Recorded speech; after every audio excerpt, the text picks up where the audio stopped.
আমেরিকার বুক কাঁপিয়ে মধ্যপ্রাচ্যের আকাশ দখলে নিল ইরান। জর্ডান, কুয়েত আর বাহরাইনে মার্কিন বাহিনীর গোপন আস্তানাগুলো এখন জ্বলন্ত ছাই ভস্য। যে মার্কিন সেনারা নিজেদের অদৃশ্য ভাবত, তাদের নিখুঁত নিশানা বানিয়ে মাটির সাথে মিশিয়ে দিয়েছে তেহরানের প্রিসিশন গাইডেড মিসাইল। ওয়াশিংটন হন্যে হয়ে খুঁজছে মরুভূমির নিচে লুকিয়ে থাকা তাদের সেনাবাহিনীকে কিভাবে খুঁজে পেল ইরান। জবাবটা লুকিয়ে আছে বেইজিং আর মস্কোর গোপন ডেস্কে। এটি আর কেবল ইরানের একার লড়াই নয়, এটি মার্কিন সাম্রাজ্যবাদ ধ্বংসের এক মহাপরিকল্পনা।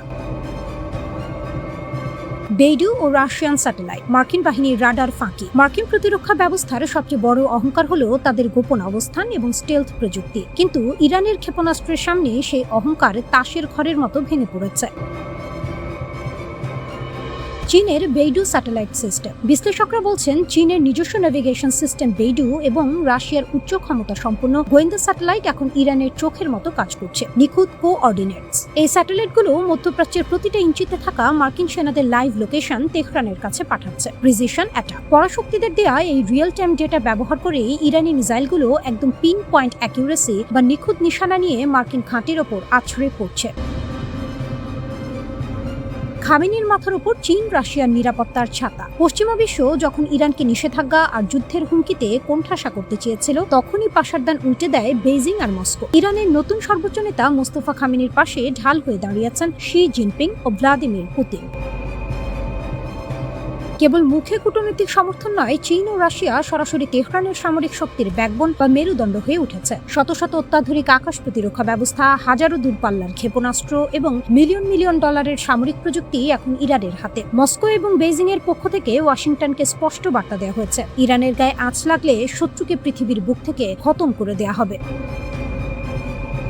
কুয়েতে মার্কিন ঘাঁটিতে জাহান নামের আগুন। মধ্যপ্রাচ্যের আকাশে নেমে আসে স্মরণকালের সবচেয়ে ভয়ঙ্কর রাত। ইরানের Islamic Revolutionary Guard Corps IRGC এবং ইরানি সেনাবাহিনী যৌথভাবে কুয়েতের আলী আল সালেম বিমান ঘাঁটিতে এক প্রলয়ঙ্কারী ড্রোন ও ক্ষেপণাস্ত্র হামলা চালায়। সিরাম আর্লি ওয়ার্নিং রাডার ধ্বংস। এই হামলায় মার্কিন বাহিনীর সবচেয়ে গুরুত্বপূর্ণ সিরাম আর্লি ওয়ার্নিং রাডার সিস্টেমটি সম্পূর্ণ ধ্বংস হয়ে গেছে। প্যাট্রিয়ট ও হ্যাঙ্গার গুড়িয়ে দিল ড্রোন। রাডার ধ্বংসের পর ইরানি ড্রোনের ঝাঁক প্যাট্রিয়ট মিসাইল ডিফেন্স সিস্টেম, মার্কিন ড্রোন হ্যাঙ্গার এবং বিশাল জ্বালানি সংরক্ষণাগারে উপর্যুপরি আঘাত হানে। স্তব্ধ মার্কিন সামরিক লজিস্টিক্স। এই হামলার ফলে কুয়েতে মার্কিন বাহিনীর লজিস্টিক চেইন পুরোপুরি ভেঙে পড়েছে। অর্থনৈতিক মেরুদণ্ড চূর্ণ। কুয়েতি তেল ক্ষেত্রে আঘাত। ইরানের এই মহাকাব্যিক প্রত্যাঘাত কেবল সামরিক ঘাঁটিতেই সীমাবদ্ধ ছিল না। কুয়েত পেট্রোলিয়াম কর্পোরেশন নিশ্চিত করেছে, হামলায় দেশটির তেল খাতের একটি অত্যন্ত সংবেদনশীল এবং গুরুত্বপূর্ণ স্থাপনা মারাত্মকভাবে ক্ষতিগ্রস্ত হয়েছে। বিস্ফোরণের তীব্রতায় তেল ক্ষেত্রের বেশ কয়েকজন কর্মী আহত হন। পরিস্থিতি বেগতিক দেখে পুরো শিল্প এলাকা থেকে সাধারণ মানুষদের দ্রুত নিরাপদ দূরত্বে সরিয়ে নেওয়া হয়। কুয়েতের সমস্ত রাষ্ট্রীয় জরুরি সংস্থা মিলে আগুন নিয়ন্ত্রণে আনার চেষ্টা করছে। তবে তেহরান সাফ জানিয়ে দিয়েছে, এটি কোনো আগ্রাসন নয়, বরং আন্তর্জাতিক আইন অনুযায়ী মার্কিন দস্যুদের বিরুদ্ধে তাদের বৈধ আত্মরক্ষা। যুদ্ধ শেষ কাগজে কলমে, কিন্তু মনের ভেতর সেখানে এখন আগুন জ্বলছে থিকি থিকি। যুদ্ধবিরতির পর যুদ্ধক্ষেত্রে নেমে এসেছে এক অদ্ভুত নীরবতা। ঝড়ের আগে যেমন হাওয়া থেমে যায়, ঠিক তেমন। কারণ একটাই, বিশ্বাস নেই। বিশেষ করে যুক্তরাষ্ট্র আর তাদের প্রতিপক্ষের মধ্যে বিশ্বাসের বালাই নেই একেবারেই। এই নিস্তব্ধতার আড়ালে ইরান কিন্তু হাত গুটিয়ে বসেনি, বরং তারা তাদের কৌশল আরো শান দিচ্ছে। প্রতিনিয়ত আপডেট হচ্ছে তাদের সামরিক পরিকল্পনা, নতুন করে সাজানো হচ্ছে টার্গেট তালিকা। যুদ্ধ শেষ হলেও প্রস্তুতি থেমে নেই, বরং আরো ধারালো।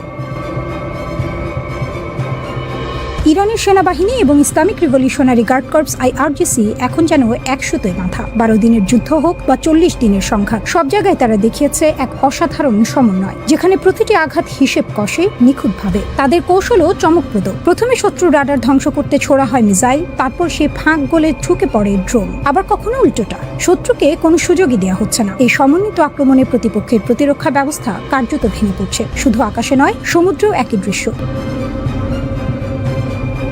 হরমুজ প্রণালীর পশ্চিম অংশের নিরাপত্তা দেখছে IRGC, আর পূর্ব অংশ নিয়ন্ত্রণ করছে ইরানের নৌবাহিনী। এক হাতে তালি বাজে না, তাই দুই বাহিনীর এই যুগলবন্দিতেই তৈরি হয়েছে এক দুর্ভেদ্য প্রতিরক্ষা বলয়। কিন্তু যুদ্ধের নতুন ময়দান এখন আর শুধু মাটি, আকাশ বা সমুদ্র নয়, ডিজিটাল দুনিয়াও। এখানেই ইরান যেন নতুন এক অধ্যায়ের সূচনা করেছে। হান্দালা হ্যাক নামে একটি হ্যাকার গোষ্ঠী দাবি করেছে তারা পারস্য উপসাগরে অবস্থানরত মার্কিন নৌসেনাদের ব্যক্তিগত তথ্য হাতে পেয়েছে। শুধু দাবি নয়, মার্কিন সেনাদের ফোনে সরাসরি হুমকির বার্তাও পাঠানো হয়েছে। তোমাদের প্রতিটি পদক্ষেপ আমাদের নজরে, এমন বার্তা যেন আতঙ্ক ছড়িয়েছে। হোয়াটসঅ্যাপের সেই বার্তায় আরো বলা হয়েছে, খুব শিগগিরই শাহে ড্রোন ও খাইবার গাদের মিসাইল দিয়ে আঘাত হানা হবে। এমনকি সেনাদের নিজেদের পরিবারকে শেষবারের মতো বিদায় জানাতে বলা হয়েছে। যুদ্ধক্ষেত্রের গুলি নয়, এবার ভয় ঢুকছে মানুষের মনের ভেতর আগুন ধরানোর এক নতুন কৌশল।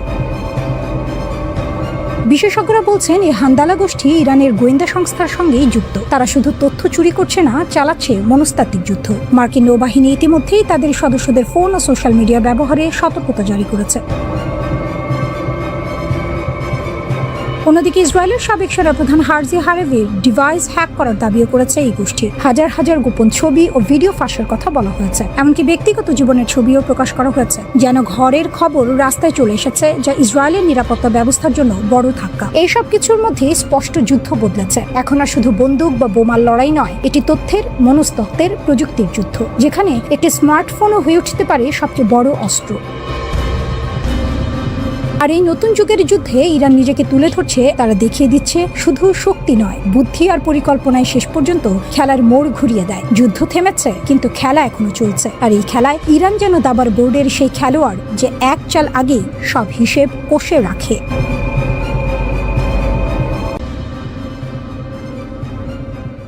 স্টারলিংকের জাল ছিঁড়ে দিল তেহরান। গোয়েন্দার খেলায় ইরানি শেষ হাসি হাসল।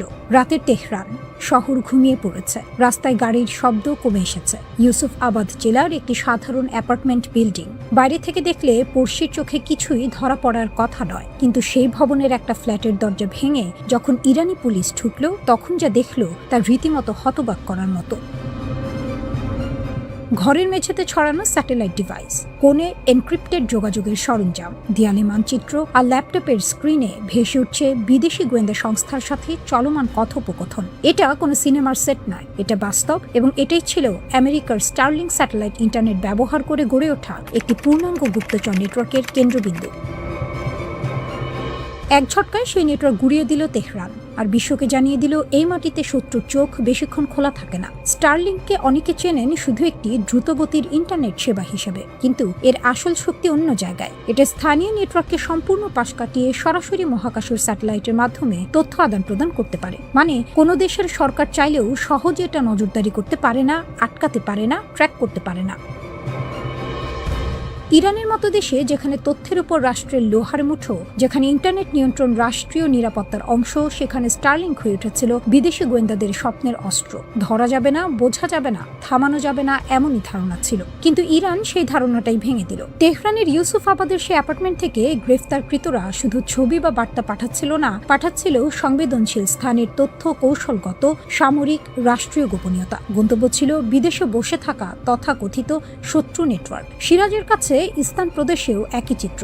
আলাদা আরেক সন্দেহভাজনকে হাতে নাতে ধরল পুলিশ। হাতে স্টারলিং ডিভাইস, মুখে বিদেশি যোগ সাজসের স্বীকারোক্তি। সেও একইভাবে সংবেদনশীল এলাকার ছবি ও ভিডিও পাচার করছিল বাইরে। তেহরান এবার স্পষ্ট ভাষায় জানিয়ে দিল, আকাশপথে চরবৃত্তি চললেও জবাব আসবে মাটি ফুঁড়ে। আধুনিক গোয়েন্দাগিরির সংজ্ঞাটাই বদলে যাচ্ছে, আর ইরান সেই নতুন সংজ্ঞার সাথে তাল মিলিয়ে নিজেকে প্রস্তুত করে ফেলেছে। এটা শুধু কয়েকজনের গ্রেফতার নয়, এটা একটি বার্তা। প্রযুক্তি যতই উন্নত হোক, ইরানের নিরাপত্তা বলয় ভেদ করা সহজ নয়। হরমুজের চাবি ইরানের হাতে। ট্রাম্পের ঘুম উড়ে গেছে। গোয়েন্দা নাটকের মাঝে আরেক রণাঙ্গনে সরব তেহরান। মার্কিন প্রেসিডেন্ট ডোনাল্ড ট্রাম্প আলোচনার প্রস্তাব পাঠিয়েছেন। ইরান সেই প্রস্তাব যাচাই করছে, তবে নিজের শর্তে, নিজের ছন্দে। পাকিস্তানকে মধ্যস্থতাকারী রেখে তেহরান জানিয়েছে, আমেরিকা যদি অবরোধ তুলে নেয়, যুদ্ধ বন্ধ করে, তাহলে হরমুজ প্রণালী খুলে দেওয়া হবে। ট্রাম্প এখনো সেই প্রস্তাব গিলতে পারেননি, কারণ গিলতে গেলে গলায় আটকায়। কারণ এই প্রস্তাব মানা মানে স্বীকার করে নেওয়া ইরান হেরে যায়নি। একটু থামো, হরমুজ প্রণালীর ভূগোলটা বুঝো। পারস্য উপসাগর থেকে বিশ্বের বাকি অংশে তেল পাঠানোর একমাত্র জলপথ এটি। প্রতিদিন প্রায় 2 কোটি ব্যারেল তেল এই সরু পথ দিয়ে বয়ে যায়। সৌদি আরব, ইরাক, কুয়েত, সংযুক্ত আরব আমিরাত, সবার তেল এই একটাই দরজা দিয়ে বের হয়। সেই দরজার চাবি এখন ইরানের হাতে। ইরান পরিষ্কার বলছে, হরমুজে আমাদের পদক্ষেপ আন্তর্জাতিক সামুদ্রিক আইনের আলোয় সম্পূর্ণ বৈধ। ইরান 1982 সালের জাতিসংঘের সমুদ্র আইন কনভেনশনের পক্ষ নয়, তাই সেই চুক্তি তার উপর চাপিয়ে দেওয়া যাবে না। আর যদি কোনো বিপর্যয় ঘটে, তার দায় আক্রমণকারীদের, আমেরিকার ও দোসরদের। এই ভাষা দুর্বলের নয়, এই ভাষা সেই মানুষের যে জানে তার হাতে তুরুপের তাস আছে। পুতিনের হাত ইরানের পিঠে। মস্কো তেহরান অক্ষ এখন লোহার মতো শক্ত। সেন্ট পিটার্সবার্গের সোনালী হল ঘরে ক্যামেরার ফ্ল্যাশ চলছে। টেবিলের এপাশে ভ্লাদিমির পুতিন, ওপাশে ইরানের পররাষ্ট্রমন্ত্রী আব্বাস ইরাকচি। দুই হাত মেলানোর সেই ছবি শুধু একটি কূটনৈতিক সাক্ষাতের ছবি নয়, এটি একটি বিশ্ব ব্যবস্থার নতুন মেরুকরণের দলিল। পুতিন সেদিন যা বললেন তা রীতিমতো কবিতার মতো। বললেন ইরানের জনগণ যে অসীম সাহস আর বীরত্বের সাথে নিজেদের স্বাধীনতা রক্ষা করছে তা ইতিহাসের পাতায় স্বর্ণাক্ষরে লেখা থাকবে। বললেন এই কঠিন সময় রাশিয়া ইরানের পাশে ছিল, আছে এবং থাকবে। রাশিয়া ইরানের স্বার্থ রক্ষায় প্রতিটি প্রয়োজনীয় পদক্ষেপ নেবে।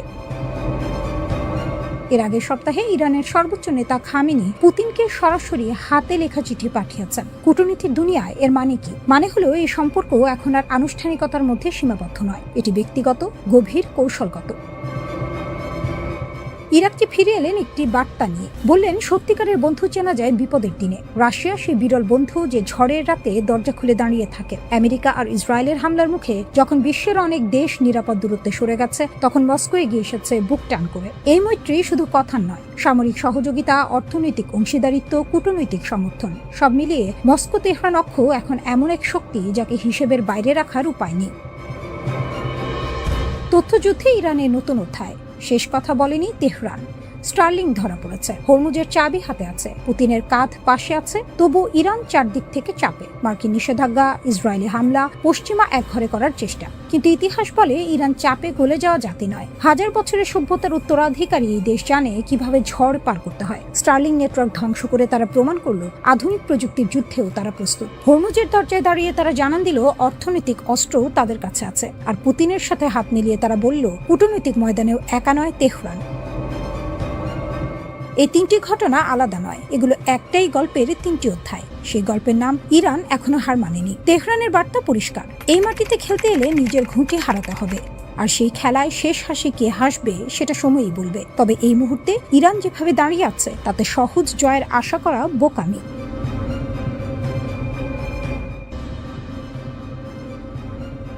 একদিকে আমেরিকার রণতরী হুঙ্কার ছাড়ছে হরমুজ প্রণালীতে, অন্যদিকে চীন নীরবে কিন্তু দৃঢ়ভাবে দাঁড়িয়ে আছে ইরানের পাশে।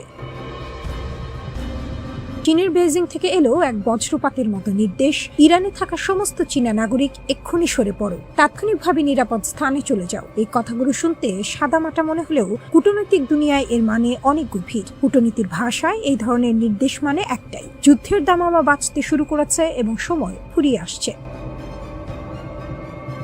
চীনের দূতাবাস সাফ জানিয়ে দিয়েছে নাগরিকরা যেন সর্বদা সজাগ থাকে, চলাফেরা সীমিত রাখে এবং সামরিক এলাকা বা স্পর্শকাতর স্থাপনার ধারে কাছেও না যায়। এই সতর্কবার্তা শুধু নিরাপত্তার কথা বলছে না, এটা বলছে বিপদ এখন দরজার ওপাশে নয়, একেবারে ঘরের ভেতর ঢুকে পড়েছে। চীনের দূতাবাস ইরানের পরিস্থিতিকে বলছে দীর্ঘমেয়াদী, জটিল ও ক্রমশ ভয়াবহ হয়ে ওঠা সংকট। এই ভাষা কোনো সাধারণ সতর্কবার্তার ভাষা নয়, এ হলো যুদ্ধের ঠিক আগের মুহূর্তের শেষ হুঁশিয়ারি। ইতিহাস বলে যখন বড় শক্তিগুলো তাদের নাগরিকদের সরিয়ে নেয় তখন পরবর্তী পদক্ষেপটি প্রায়ই বোমা হয়ে আসে। কিন্তু চীন কি শুধু পালাচ্ছে? কখনো না। ড্রাগনের এই চাল অনেক বেশি সূক্ষ্ম এবং অনেক বেশি ভয়ঙ্কর। কূটনীতির মঞ্চে চীন একদিকে নাগরিকদের সরিয়ে নিচ্ছে আর অন্যদিকে আমেরিকার একতরফা নিষেধাজ্ঞাকে বেআইনি বলে সরাসরি চ্যালেঞ্জ ছুড়ে দিচ্ছে। বেইজিং স্পষ্ট জানিয়ে দিয়েছে জাতিসংঘের অনুমোদন ছাড়া যে কোনো অবরোধ তাদের কাছে কাগজের বাঘের মতো অর্থহীন এবং গ্রহণযোগ্য নয়। চীনের বিদেশ মন্ত্রী সরাসরি বলেছেন, আমরা আমাদের উদ্যোগের বৈধ অধিকার এবং স্বার্থ দৃঢ়ভাবে রক্ষা করব। এই দ্বিমুখী কৌশল আসলে দাবার সেই চাল, যেখানে ঘুঁটি সরানো হয় কিন্তু রাজা নিরাপদ থাকে। একটি চোখ থাকে মাঠের ওপর আর একটি চোখ থাকে ভবিষ্যতের উপর। চীন জানে ইরানের সাথে তার সম্পর্ক শুধু কূটনৈতিক নয়, লক্ষ লক্ষ ব্যারেল তেল, বিলিয়ন ডলারের বিনিয়োগ এবং বেল্ট অ্যান্ড রোড উদ্যোগের মেরুদণ্ড জড়িয়ে আছে এই সম্পর্কের সাথে। ইরানকে ছেড়ে দেয়া মানে নিজের পায়ে কুড়াল মারা। তাই চীন এক অদ্ভুত খেলা খেলছে। বাইরে থেকে দেখলে মনে হচ্ছে সরে যাচ্ছে, কিন্তু আসলে সে তার অবস্থান আরো মজবুত করছে। অস্ট্রেলিয়ার সাথে ব্যাপক কৌশলগত অংশীদারিত্ব আলোচনা চলছে, পাশাপাশি এ যেন এক হাতে ঢাল আরেক হাতে তলোয়ার। ইরানের বুকের পাটা অবরোধের মুখে তেলের ট্যাঙ্কার। এখানেই ঘটে গেল সেই ঘটনা যা আমেরিকার গালে এক জোরালো চপেটাঘাত। মার্কিন রণতরীর চোখের সামনে দিয়ে কোনো লুকোচুরি ছাড়া ট্র্যাকিং সিস্টেম চালু রেখে একটি বিশাল আকারে ইরানি তেলবাহী ট্যাঙ্কার সরাসরি ঢুকে পড়ল ইরানের জনসীমায়। এই জাহাজটি VLCC very large crude carrier, যার পেটে ধরে 20 লাখ ব্যারেল তেল। এ যেন সিংহের খাঁচার সামনে দাঁড়িয়ে বুড়ো আঙুল দেখানো। শুধু তাই নয়, এর আগেই 14 এপ্রিল চীনের একটি নিষেধাজ্ঞাভুক্ত ট্যাঙ্কার হরমুজ পেরিয়ে গিয়েছিল মার্কিন অবরোধ কার্যকর হওয়ার ঠিক পরদিন। রিচ স্টারি নামের সেই জাহাজ আরব আমিরাত থেকে 2,50,000 ব্যারেল ম্যাথানল বোঝাই করে মার্কিন নৌবলয়ের পাশ দিয়ে অনায়াসে বেরিয়ে গেছে। ইতিহাস বলে যে যুদ্ধ শুরু হয় গর্জনে, তার শেষ হয় নীরব কূটনীতির টেবিলে। ইরান এবার একা লড়েনি, পেছনে ছিল চীনের নীরব কিন্তু অটল ছায়া। চীনের প্রতিটি পদক্ষেপ, নাগরিক সরানো থেকে শুরু করে নিষেধাজ্ঞার বিরোধিতা পর্যন্ত একটাই বার্তা দিচ্ছে, ইরানকে কোণঠাসা করা এত সহজ নয়। লোহার খাঁচায় সিংহকে বন্দি করলে সিংহ মরে না, সে শুধু রাগী হয়। আমেরিকা দশকের পর দশক ধরে ইরানকে নিষেধাজ্ঞার খাঁচায় পুড়ছে, ডলারের শিকল দিয়ে বেঁধেছে, আন্তর্জাতিক মঞ্চ থেকে ছুঁড়ে ফেলার চেষ্টা করেছে, কিন্তু তেহরান সেই খাঁচাকেই বানিয়ে নিয়েছে নিজের সিংহাসন। নিষেধাজ্ঞা একসময় ছিল আমেরিকার সবচেয়ে ধারালো অস্ত্র। কোনো দেশকে আন্তর্জাতিক অর্থব্যবস্থা থেকে কেটে বাদ দাও, সে এমনিতেই মাথা নোয়াবে, এই হিসাবেই চলছিল বছরের পর বছর। কিন্তু যুক্তরাষ্ট্র ইসরায়েল যুদ্ধ সেই হিসাবের খাতাটাকে উল্টে দিয়েছে। বিশ্লেষকরা এখন এক বাক্যে বলছেন, নিষেধাজ্ঞা তার ধার হারিয়েছে। আমেরিকার শক্তির মূল রহস্য একটাই, ডলার। বিশ্বের 80% তেল কেনাবেচা হয় ডলারে। বৈশ্বিক রিজার্ভের 57% এখনো ডলারে বাঁধা। এই একচেটিয়া দাপটকে ব্যবহার করেই ওয়াশিংটন যুগের পর যুগ ইরানের নাকে দড়ি পরিয়ে রেখেছে। কিন্তু ইরান এখন সেই দড়ি কাটছে, এবং এমন ছুরি দিয়ে কাটছে যেটা অদৃশ্য, যেটা ধরা যায় না, যেটার কোনো ঠিকানা নেই। নাম তার ক্রিপ্টোকারেন্সি। চেইন অ্যানালাইসিসের তথ্য চমকে দেওয়ার মতো। 2025 সালে নিষেধাজ্ঞাভুক্ত প্রতিষ্ঠানগুলোতে ক্রিপ্টোর প্রবাহ বেড়েছে 694%, 59 বিলিয়ন থেকে 1,154 বিলিয়ন ডলার। ইরান সেই ক্রিপ্টোকে রূপান্তর করছে চীনের রেনমিনবিতে, আর সেই অর্থ দিয়ে রাশিয়া ও এশিয়ার দেশগুলোর সাথে চালিয়ে যাচ্ছে বাণিজ্য। ডলারকে সম্পূর্ণ পাশ কাটে। ব্লকচেইনের গলিপথ দিয়ে ইরান গড়ে তুলছে এক সমান্তরাল অর্থনীতি, যেখানে আমেরিকার পদচিহ্নও পৌঁছায় না। হরমুজ প্রণালী পৃথিবীর শক্তির শিরা। এই সরু জলপথ দিয়ে প্রতিদিন যে পরিমাণ তেল বয়ে যায় তার মূল্য কল্পনাও করা কঠিন। আর এই কণ্ঠনালীর নিয়ন্ত্রণ ইরানের হাতে। এটা ভূগোলের দান, কেউ কেড়ে নিতে পারবে না। ইরান এখন সেই ভূগোলকে অর্থনীতিতে পরিণত করেছে। হরমুজ দিয়ে যাওয়া প্রতিটি জাহাজ থেকে ব্যারেল প্রতি ফি আদায় হচ্ছে। পরিশোধ করতে হচ্ছে বিটকয়েন অথবা রেনমিনবিতে, ডলারে নয়। উপসাগরীয় অঞ্চলে এখন ভাসছে প্রায় 175 মিলিয়ন ব্যারেল তেলবাহী জাহাজ। এই বিশাল বহর থেকে আংশিক রাজস্ব আদায়ও $1,000 কোটি সমান। আমেরিকা অবরোধ দিয়েছে সমুদ্রে, আর ইরান সেই সমুদ্র থেকেই রাজস্ব তুলছে। এর চেয়ে বড় শ্লেষ আর কি হতে পারে? ব্যাংক নেই, কাগজ নেই, রেকর্ড নেই। হাওয়ালা পদ্ধতিতে অর্থ হাওয়ায় মিলিয়ে যায় এক প্রান্তে, আর অন্য প্রান্তে প্রকট হয়ে ওঠে কোনো নিশানা ছাড়াই। এই প্রাচীন পদ্ধতি আজ নতুন জীবন পেয়েছে। ইরান বিশ্বের বিভিন্ন দেশে শেল কোম্পানি খুলেছে, বিশ্বস্ত নেটওয়ার্ক তৈরি করেছে, পারস্পরিক লাভের সম্পর্ক বুনেছে। যেসব দেশ এই জালে যুক্ত তারাও লাভবান হচ্ছে, তাই বেরিয়ে যাওয়ার কোনো কারণ তারা খুঁজে পাচ্ছে না। পণ্য বিনিময়ের পথও আবার খুলেছে। শ্রীলঙ্কার সাথে চায়ের বিনিময়ে ঋণ শোধ হয়েছে। পাকিস্তান, ভারত, রাশিয়ার সাথে বার্টার চুক্তির দরজা খুলছে একের পর এক। হরমুজকেও ভবিষ্যতে এই বিনিময় অর্থনীতির কেন্দ্র হিসেবে গড়ে তোলার পরিকল্পনা চলছে। বিশেষজ্ঞরা বলছেন, এই যুদ্ধের সবচেয়ে বড় বিড়ম্বনা হলো যারা ফাঁদ পেতেছিল তারা নিজেরাই ফাঁদে পড়েছে। ইরানকে একঘরে করতে গিয়ে তার বিকল্প নেটওয়ার্ক আন্তর্জাতিকভাবে আরো বিস্তৃত হয়েছে। ডলারের ঘর ভাঙতে গিয়ে রেনমিনবির ঘর আরো মজবুত হয়েছে। ডলারের পতন রাতারাতি আসবে না। রেনমিনবির অংশ এখনো মাত্র 2%, কিন্তু যে বীজ আজ বোনা হচ্ছে সেই বীজ থেকে একদিন এমন এক বৃক্ষ জন্মাবে যার ছায়ায় আমেরিকার নিষেধাজ্ঞার অস্ত্র চিরতরে মরিচা ধরে যাবে।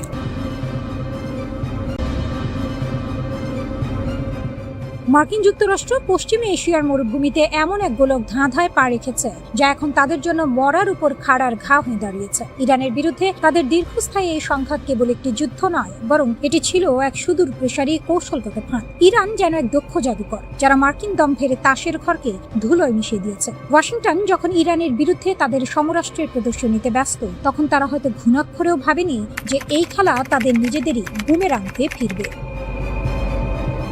তেহরানের অদম্য প্রতিরোধ ওয়াশিংটনকে বাধ্য করেছে তাদের মূল্যবান ও দুর্লভ গোলাবারুদের ভান্ডার নিঃশেষ করতে। কেবল ৩৯ দিনের সংক্ষিপ্ত সময়ে মার্কিন বাহিনী যে পরিমাণ Patriot interceptor, Tomahawk cruise missile এবং SM-6 সিস্টেম ব্যবহার করেছে তা মার্কিন প্রতিরক্ষা কাঠামোর মেরুদণ্ড কাঁপিয়ে দিয়েছে। বিশেষজ্ঞরা বলছেন মার্কিন বাহিনীর এই অতি উৎসাহী গোলাবারুদ ব্যবহার এখন তাদের অস্তিত্ব সংকটের মুখে ফেলেছে। ইরান কেবল মার্কিন প্রতিরক্ষা ব্যবস্থাকে চ্যালেঞ্জ করেনি, বরং তাদের অর্থনৈতিক ও সামরিক সক্ষমতার হাটে হাঁড়ি ভেঙে দিয়েছে। ইরানকে পরাস্ত করার নেশায় ওয়াশিংটন যখন তাদের মজুত করা গোলাবারুদের অর্ধেকই খরচ করে ফেলেছে, তখন এটি স্পষ্ট যে তারা যুদ্ধের ময়দানে জয়ী হওয়ার বদলে নিজেদেরই সর্বশান্ত করছে। ইরান এখানে নায়ক, কারণ তারা মার্কিন শক্তির অপচয় ঘটিয়ে বিশ্বকে দেখিয়ে দিয়েছে যে পরাশক্তির দম্ভ কত দ্রুত ধূলিসাৎ হতে পারে। এদিকে প্রশান্ত মহাসাগরীয় অঞ্চলে চীনের উত্থান এখন মার্কিনীদের জন্য আগুনে ঘি ঢালার মতো পরিস্থিতি তৈরি করেছে। একদিকে মধ্যপ্রাচ্যে ইরানের সাথে লড়তে গিয়ে ওয়াশিংটনের হাত খালি, অন্যদিকে দক্ষিণ চীন সাগরে চীনের দাপট। বাতিখাতান 2026 মহড়া চলাকালীন চীনের লিনন ক্যারিয়ার স্ট্রাইক গ্রুপের উপস্থিতি এবং টাইপ 055 ডেস্ট্রয়ারের মহড়া যেন মার্কিনীদের জন্য এক দুঃস্বপ্ন। এই টাইপ 055 রণতরী এখন এশিয়ার বৃহত্তম ভাসমান অস্ত্রাগার, যা মার্কিন এয়ারক্রাফট ক্যারিয়ারের জন্য এক মরণ ফাঁদ। খবর উঠেছে বেজিং তাদের YJ-20 হাইপারসনিক মিসাইল মহড়ায় ব্যবহার করেছে, যার গতি শব্দের চেয়ে 6 গুণ বেশি। এই মিসাইল মার্কিনীদের ঘুম কেড়ে নিয়েছে, কারণ এর পাল্লায় থাকা যে কোনো লক্ষ্যবস্তু মুহূর্তের মধ্যে ভস্মীভূত হতে পারে। মার্কিন যুক্তরাষ্ট্র এখন শাখের করাতের মতো পরিস্থিতির মুখোমুখি। একদিকে ইরানের বিরুদ্ধে লড়তে গিয়ে নিজেদের সামরিক ভান্ডার ক্ষয় করছে, অন্যদিকে প্রশান্ত মহাসাগরে চীনের সাথে পাল্লা দিতে হিমশিম খাচ্ছে। ইরানের প্রতি মার্কিন দৃষ্টিভঙ্গি এখন বজ্র আটনি ফসকা গেরোয়ের মতো। তারা ভেবেছিল দ্রুত জয় পাবে, কিন্তু বাস্তবতা বলছে উল্টো কথা। ইরান আজ বিশ্ব রাজনীতির সেই শক্তি কেন্দ্র যারা মার্কিনীদের অজেয় হওয়ার দর্প চূর্ণ করে দিয়েছে। তাদের কারণেই আজ মার্কিন যুক্তরাষ্ট্র প্রশান্ত মহাসাগরীয় অঞ্চলে তাদের আধিপত্য বজায় রাখতে আকাশ পাতাল ভাবছে। ইরান তো কেবল একটি দেশ নয়, তারা সেই অপরাজেয় শক্তি যারা মার্কিন সাম্রাজ্যবাদের গায়ে কাঁটা হয়ে দাঁড়িয়েছে। ওয়াশিংটন এখন বুঝতে পারছে তারা কেবল একটি দেশের বিরুদ্ধে লড়ছে না, বরং এমন এক কৌশলের সাথে খেলছে যার শেষ কোথায় তা তাদের অজানা। ইরান আজ তাদের সুচিন্তিত কৌশলে গোটা মার্কিন সামরিক পরিকল্পনাকে তছনছ করে দিয়েছে।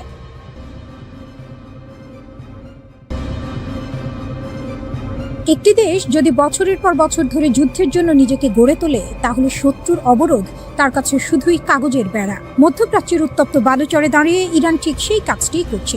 আমেরিকার রক্তচক্ষু উপেক্ষা করে, বুক টান করে, মাথা উঁচু করে। ইতিহাস সাক্ষী যে জাতি মরণপণ লড়াই করে তাকে শুধু অবরোধ দিয়ে নতজানু করা যায় না।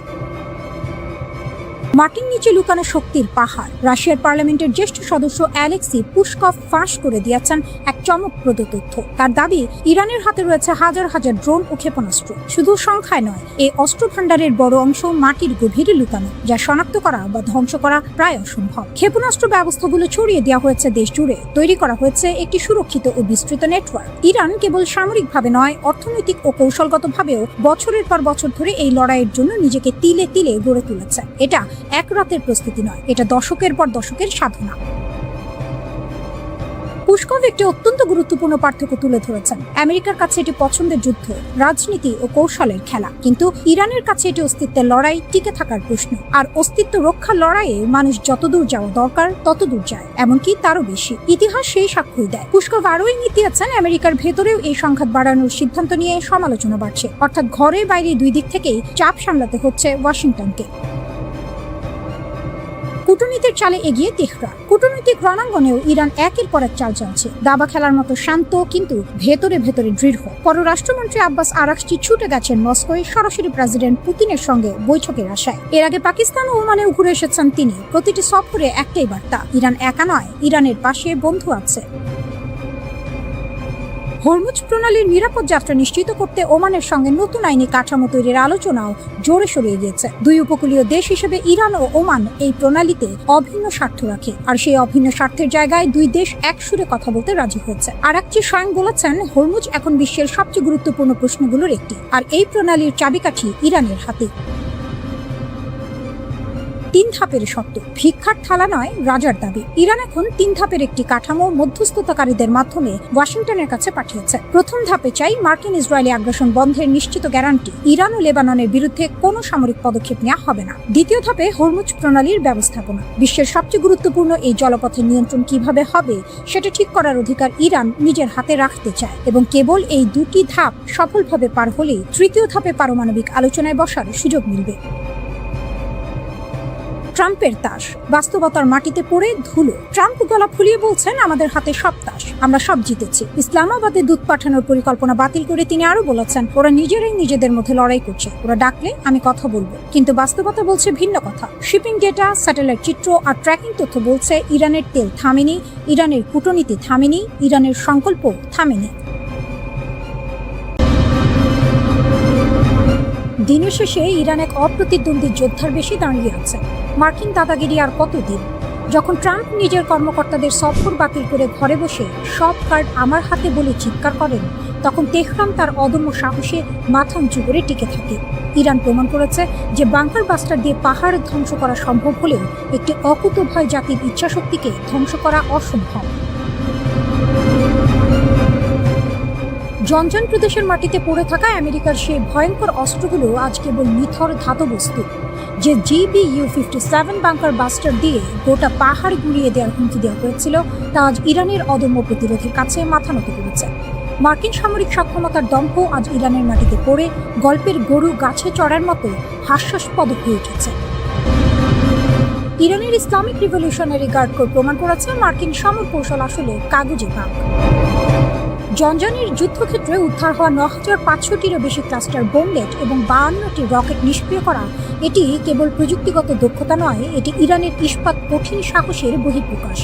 আমেরিকার অত্যাধুনিক F-15, F-16 আর F-35 যুদ্ধ বিমানগুলো আকাশে থেকে যা বর্ষণ করেছিল, তা ইরানের প্রতিরোধের দেয়ালে ধাক্কা খেয়ে কেবল আঙুর ফল টক হয়ে আছে।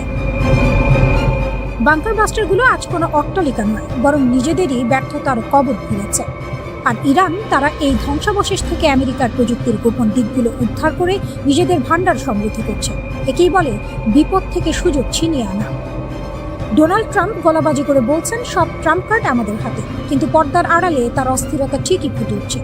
মার্কিন দূতের সফর বাতিল করা, দীর্ঘ বিমান যাত্রার দোহাই দেয়া, এসবই তো ভয়ে গা ঢাকা দেওয়ার নামান্তর। ট্রাম্পের এই আচরণ যেন বিপদ বুঝে পিঠ টান দেওয়ার মতো। তিনি যখন বলছেন আমরা সব জিতে গেছি, তখন ওয়াশিংটনের অন্দরমহলে বসে চাউর হচ্ছে অন্য সত্য, আর সেই সত্যটি ফাঁস করেছে স্বয়ং তাদেরই এক গোপন মেমো। ওয়াশিংটনের আইন উপদেষ্টা রিড ডি রুবেনস্টাইনের ফাঁস হওয়া নথিতে বেরিয়ে এলো আসল চেহারা। ট্রাম্প বারবার বুক খুলিয়ে বলেছিলেন, ইসরায়েলের কথায় আমি যুদ্ধ করছি না, কিন্তু মেমোয় পরিষ্কার লেখা, এই যুদ্ধ আমেরিকার নিজস্ব কোনো রণকৌশল নয়, এটি ইসরায়েলের স্বার্থ রক্ষার এক করুণ আখ্যান। অর্থাৎ ইরানকে ঘেরাও করতে গিয়ে আমেরিকা এখন নিজেরাই নিজেদের জালে আটকে পড়েছে। এই মেমোই প্রমাণ করে ইরান কেবল একটি দেশের বিরুদ্ধে লড়ছে না, বরং লড়ছে এক গভীর ষড়যন্ত্রের বিপরীতে। ইরান আজ কেবল নিজের দেশের সীমানা রক্ষা করছে না, তারা সারা বিশ্বের সামনে মার্কিন নীতিমালার ভণ্ডামির হাটে হাড়ি ভেঙে দিয়েছে। এদিকে ইরানের পররাষ্ট্রমন্ত্রী আব্বাস আরাকচি ওমান থেকে পাকিস্তান পুরো অঞ্চলে যেন এক দাবার ঘুঁটি চালছেন। তিনি আমেরিকার দম্ভের বিপরীতে শান্ত কিন্তু দৃঢ়। তার প্রতিটি পদক্ষেপ বুঝিয়ে দিচ্ছে ইরান কোনো পুতুল নয়। ইরান এখন আর আকাশ কুসুম কল্পনায় ভাসছে না, বরং বাস্তবতার নিরিখে অঞ্চলটির নিয়ন্ত্রণ নিজেদের হাতে তুলে নিতে বদ্ধপরিকর। আমেরিকার কোনো প্যারালাল প্ল্যান বা এয়ার স্ট্রাইক ইরানকে দমিয়ে রাখতে পারেনি, বরং ইরানের বিমান প্রতিরক্ষা ব্যবস্থা যে কতটা নিখুঁত তা প্রমাণ হয়েছে আকাশ থেকেই মার্কিন ক্রুজ মিসাইলগুলো খসিয়ে দেওয়ার মাধ্যমে।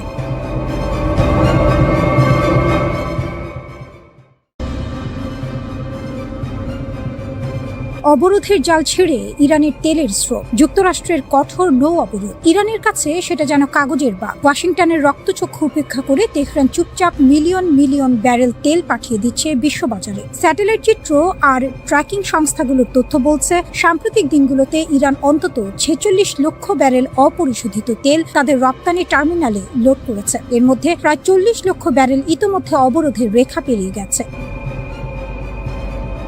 কৌশলটা সহজ কিন্তু কার্যকর। অনেক ট্যাঙ্কার তাদের ট্রান্সপন্ডার অর্থাৎ অবস্থান নির্দেশক যন্ত্র বন্ধ করে অন্ধকারে গা ঢাকা দিয়ে সমুদ্রপথে এগিয়ে যাচ্ছে। হরমুজ প্রণালীর উত্তর উপকূলে ইরানের ভৌগোলিক অবস্থান এই কৌশলকে আরো সহজ করে দিয়েছে। রাতের আধারে যেন শিয়ালের মতো গর্ত খুঁড়ে বেরিয়ে পড়ছে ইরানের তেলবাহী জাহাজগুলো, আর মার্কিন নজরদারি তাকিয়ে থাকছে খালি হাতে। এই খবর ছড়িয়ে পড়তেই আন্তর্জাতিক বাজারে তেলের দাম নিয়ে যে আতঙ্ক ছিল তা অনেকটাই থিতু হয়েছে। প্রেডিকশন মার্কেটগুলোতে আগামী 30 এপ্রিলের মধ্যে তেলের দাম সর্বকালের সর্বোচ্চ পর্যায়ে পৌঁছানোর সম্ভাবনা 2% থেকে কমে 1.1% নেমে এসেছে। সরবরাহ পুরোপুরি বন্ধ না হওয়ায় বাজারে স্বস্তির নিঃশ্বাস ফিরেছে। কিন্তু ইরান শুধু তেল পাঠিয়েই ক্ষান্ত নয়। তেহরানের এক উচ্চপদস্থ কর্মকর্তা সরাসরি হুঁশিয়ারি দিয়েছেন, আমাদের একটি তেলের কূপ ক্ষতিগ্রস্ত হলে আমরা 4টি লক্ষ্যবস্তুতে আঘাত করব। এটা স্রেফ হুমকি নয়, এটা এক রণনীতির ঘোষণা। ইরানের পার্লামেন্ট স্পিকার মোহাম্মদ বাঘের গালিবফ আরও স্পষ্ট করে বলেছেন, তেহরানের হাতে রয়েছে হরমুজ প্রণালী, বাব আল মান্দেব এবং গুরুত্বপূর্ণ পাইপলাইন নেটওয়ার্কের মতো কৌশলগত এনার্জি কার্ড। এই তাসগুলো ঠিকমতো খেললে বিশ্ব অর্থনীতিকে টলিয়ে দেওয়া মোটেই অসম্ভব নয়।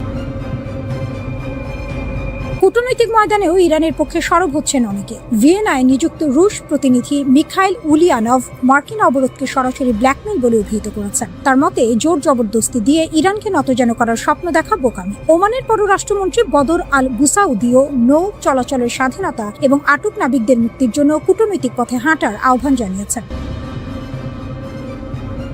অন্যদিকে মার্কিন প্রেসিডেন্ট ডোনাল্ড ট্রাম্প দাবি করছেন ইরান শীঘ্রই বড় সংকটে পড়বে, কিন্তু শিপিং ডেটা বলছে উল্টো কথা। যতক্ষণ ইরান বিকল্প পথে তেল বাজারে পাঠাতে পারবে ততক্ষণ বিশ্ববাজারে দাম লাগাম ছাড়া হওয়ার সুযোগ কম।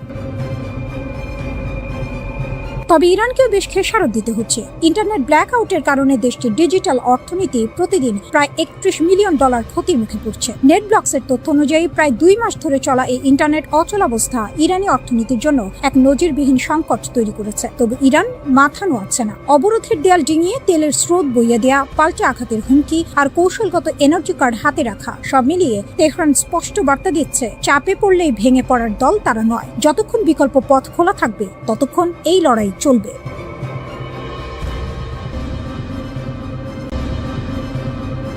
পারস্য উপসাগরের উত্তাল হাওয়ায় এখন নতুন একটি প্রশ্ন ঘুরপাক খাচ্ছে। বুশহরে কি আবার জ্বলে উঠবে পরমাণু চুল্লির আলো? কারণ যুদ্ধের ধুলো কিছুটা থিতু হতে না হতেই ইরান হাত বাড়িয়েছে রাশিয়ার দিকে। মস্কোর পরমাণু বিশেষজ্ঞদের ফিরিয়ে আনার তোড়জোড় শুরু হয়েছে তেহরানে। এই একটি পদক্ষেপে স্পষ্ট, ইরান ভাঙেনি, বরং নতুন সংকল্পে ঘুরে দাঁড়িয়েছে। আঘাত এসেছিল কিন্তু দমেনি ইরান। সাম্প্রতিক যুদ্ধে যুক্তরাষ্ট্র ও ইসরায়েলের যৌথ বিমান বাহিনী বুশেহর পারমাণবিক কেন্দ্রকে লক্ষ্য করে কমপক্ষে 4 বার হামলা চালিয়েছে। শুধু ইরানকে আঘাত করাই নয়, পুরো উপসাগরীয় অঞ্চলকে তেজস্ক্রিয় বিপদের মুখে ঠেলে দেওয়ার এই নির্মম কৌশল দেখে শিউরে উঠেছিল খোদ জাতিসংঘের পরমাণু পর্যবেক্ষক সংস্থা IAEA। চুল্লি থেকে বিষাক্ত তেজস্ক্রিয় পদার্থ বাতাস ও পানিতে ছড়িয়ে পড়লে গোটা মধ্যপ্রাচ্য পরিণত হতো এক মৃত্যুকূপে। কিন্তু ইরানের তীব্র প্রতিরোধের লৌহ দেয়ালে সেই বিপদকে থামিয়ে দিয়েছে। এ যেন বাঘের গুহায় ঢুকে বাঘকেই ঘায়েল করার চেষ্টা, যা শেষ পর্যন্ত শিকারীকেই ফাঁদে ফেলেছে। হামলার ভয়ে রাশিয়া নিজের কিছু কর্মী সরিয়ে নিয়েছিল। নতুন 2টি ইউনিটের নির্মাণ কাজও সাময়িক স্থগিত হয়েছিল, কিন্তু ইরান থামেনি। যুদ্ধের আজ গায়ে মেখেও তেহরান ঘোষণা দিয়েছে 2029 সালের মধ্যে নতুন 2টি পারমাণবিক রিঅ্যাক্টরের কাজ শেষ করতেই হবে। 6 দশকের স্বপ্ন রাশিয়ার হাত ধরে পূর্ণতা। বুশেহর পারমাণবিক কেন্দ্রের গল্পটা শুধু বিজ্ঞানের নয়, এটা একটি জাতির অদম্য মনোবলের গল্প। 1975 সালে জার্মান কোম্পানির সাথে হাত মিলিয়ে এই কেন্দ্রের নির্মাণ শুরু হয়েছিল, কিন্তু রাজনৈতিক জটিলতার ফাঁদে পড়ে কাজ থমকে যায়। তখন পাশে এসে দাঁড়ায় রাশিয়া। পুতিনের দেশের সহায়তায় দীর্ঘ প্রতীক্ষার অবসান ঘটিয়ে 2011 সালে আলো জ্বালায় বুশেহর। মধ্যপ্রাচ্যের প্রথম পারমাণবিক বিদ্যুৎ কেন্দ্র হিসেবে ইতিহাসের পাতায় নাম লেখায় ইরান। 1000 মেগাওয়াট বিদ্যুৎ উৎপাদন করে দেশটির কোটি মানুষের ঘরে আলো পৌঁছে দিচ্ছে এই কেন্দ্র। 2017 সাল থেকে আরও 2টি নতুন ইউনিটের কাজ শুরু হয়েছে। এবারও রাশিয়ার কাঁধে ভর করে। শত শত রুশ প্রকৌশলী ও পরমাণু বিজ্ঞানী দীর্ঘদিন ধরে বুশাহরে কাজ করে আসছিলেন। ইরানে নিযুক্ত রাষ্ট্রদূত কাজেম জালানি এখন সরাসরি মস্কোর দরজায় কড়া নাড়ছেন। সেই বিশেষজ্ঞদের ফেরত পাঠান, কাজ শুরু করুন, 2029 সালের সময়সীমা মাথায় রাখুন। হামলার আসল উদ্দেশ্য কি ছিল? ইসরায়েল ও যুক্তরাষ্ট্র বহুদিন ধরে দাবি করে আসছে বুশাহরের কোনো গোপন কোণে সমৃদ্ধ ইউরেনিয়াম লুকিয়ে রেখেছে ইরান। পারমাণবিক অস্ত্র তৈরির পথে তেহরান নাকি বহু দূরে এগিয়ে গেছে। এই সন্দেহের বশেই বারবার বুশাহরকে নিশানা করা হয়েছে। কিন্তু ইরান সোজা কথায় বলেছে, বেসামরিক কাজে বিদ্যুৎ উৎপাদনই একমাত্র লক্ষ্য। তাদের এই অবস্থান থেকে এক চুলও নড়ানো যায়নি। যুক্তরাজ্য ভিত্তিক সংবাদ মাধ্যম ইরান ইন্টারন্যাশনাল 24 এপ্রিল নিশ্চিত করেছে, রাশিয়ার সাথে তেহরানের যোগাযোগ এখন পূর্ণ গতিতে চলছে। বুশাহরের চুল্লি আবার পূর্ণ শক্তিতে জ্বলে ওঠার অপেক্ষায় ইরান। হামলা এসেছিল, ক্ষতিও হয়েছে, কিন্তু লোহাকে আগুনে পোড়ালে যেমন ইস্পাত হয়, ইরানও তেমনি আঘাত খেয়ে আরও শক্ত হয়েছে। বুশাহরের এই পরমাণু আলো নেভানো যায়নি, নেভানো যাবেও না।